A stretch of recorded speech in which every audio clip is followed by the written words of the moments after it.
Mercredi 5 juillet 2017, monument aux morts de La Melouse, dans le Gard. À la mémoire de nos chers soldats morts pour la France, 1914-1918, suit la liste de 7 noms de soldats morts lors de la Première Guerre mondiale, classés par année de décès, 4 dès les premiers combats de 1914, 2 en 1915 et le dernier en 1916. Dessous, la deuxième plaque indique un mort à la guerre d'Algérie, que l'on peut reconnaître aux dates 1954-1962.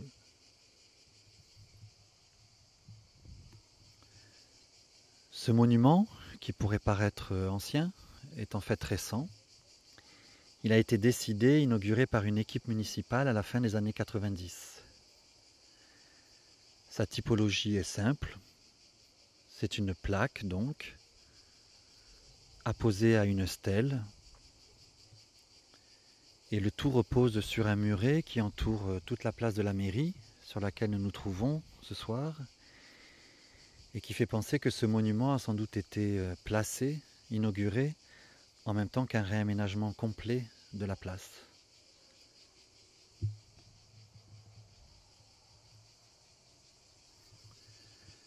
La plaque comporte une signature, Marbrerie Jacques, Grand Combe,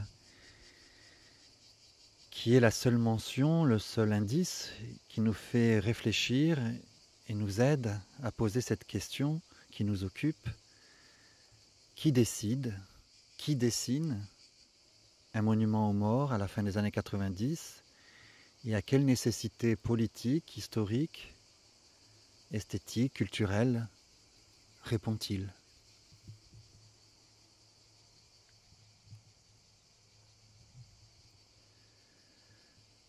L'enquête que l'on mène depuis 1 an maintenant nous a d'abord fait trouver dans le bâtiment de la mairie, et c'est une découverte récente pour Madame le maire et la secrétaire de mairie, un poster officiel, historique, qui date de 1919, sur lequel sont inscrits 8 noms de morts, soit un de plus que sur le monument. Et à ce jour, d'ailleurs, nous ne savons toujours pas pourquoi ce nom a disparu. La mairie est accolée au bâtiment du temple, ou plutôt de l'ancien temple, puisque ce même bâtiment abrite à la fois en son rez-de-chaussée une salle polyvalente, qui a été aménagée à la fin des années 60, et le temple, à proprement parler, dans sa partie supérieure.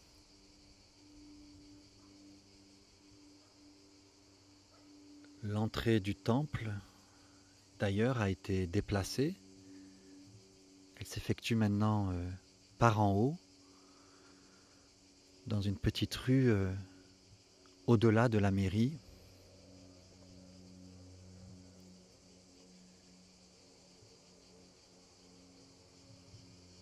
À l'entrée du temple, une plaque commémorative, sans doute des années 20 et 30, reprend la liste des 7 noms des morts à la guerre.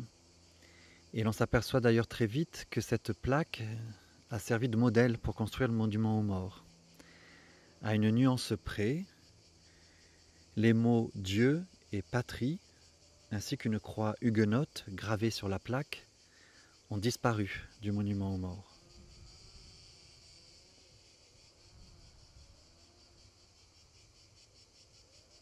Cette enquête est très située. La Melouse appartient à une vallée des Cévennes gardoise très marquée par le protestantisme et par un rapport particulier au culte des morts.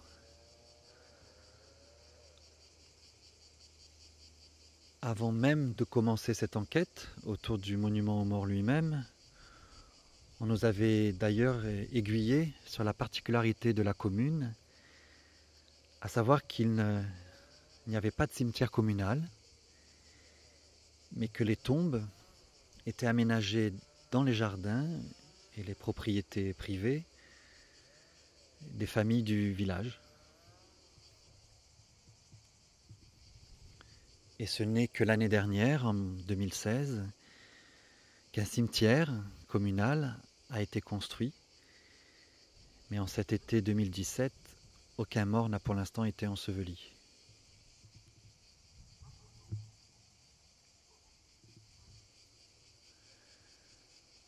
À cette question première, donc, de qui décide ou qui choisit un tel monument aux morts, les différentes enquêtes ne nous ont pas apporté de réponse définitive. Le maire de l'époque est décédé et c'est lui qui avait lancé la commande au marbrier, lui-même décédé il y a une dizaine d'années. Mais les différentes observations et comparaisons entre le monument lui-même, la plaque commémorative du temple et le poster historique de 1919 peuvent nous faire tirer quelques conclusions. D'abord que ce monument a été complètement laïcisé, les mots Dieu et patrie ont disparu, ainsi que la croix huguenote, mais ils n'ont pas été remplacés pour autant par des signes républicains. On est face à une liste de noms, de morts. L'aménagement du site, cette stèle levée, reprend d'ailleurs d'une certaine manière le dispositif d'une pierre tombale, sur laquelle serait apposée une plaque funéraire. D'une certaine manière, c'est presque à se demander si un tel monument, finalement, n'a pas été pensé ou induit pour ressembler avant tout à une tombe collective. Et il est peut-être en cela aussi la première tombe communale, collective du village.